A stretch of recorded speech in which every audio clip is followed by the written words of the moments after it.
God rewards diligence. You see, not everything in life comes easy. And one of the things that I have found in my life as I've walked with God is that God never cuts me any slack when it comes to finishing things.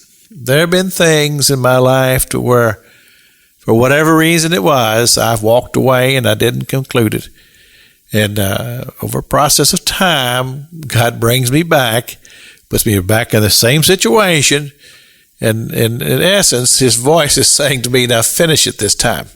And I appreciate that about God, because it's important to be diligent about things, learning and growing, and continuing being faithful, even when it seems at times almost impossible.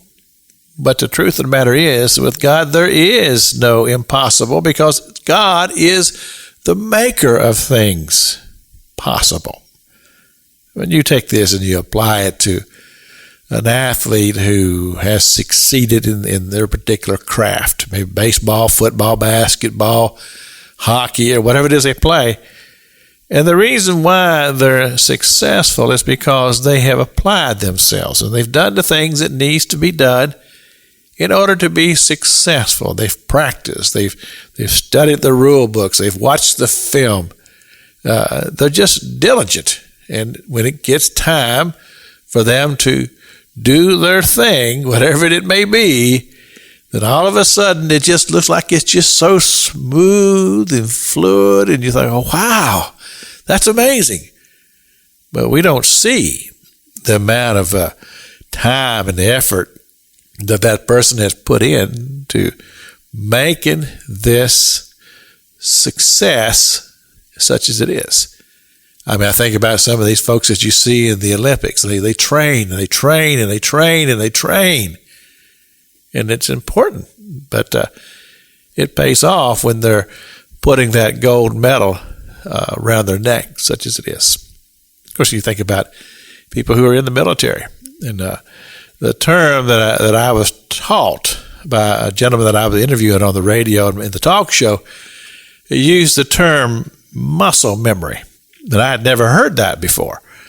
And I said, well, what is muscle memory? He says, it's because you train and you train and you train and you train, and it becomes second nature to you. And so when the time comes to where you have to apply it, you don't think about it, you just do it. You just react because you have rehearsed it and planned it so many times. Well, that's diligence. And I know sometimes when you are a person who is applying yourself in such a way, you get tired. Sometimes you may get bored with it, but you keep on pressing ahead because you know it's important that you accomplish the goal that you have set. Well, you see, I find this same principle to be true in our spiritual life and our spiritual walk, and I don't know how others view this. But see, to me, as the Apostle Paul uses the concept, he says, the high prize of the calling of God in my life, which has to do with my eternal life, heaven.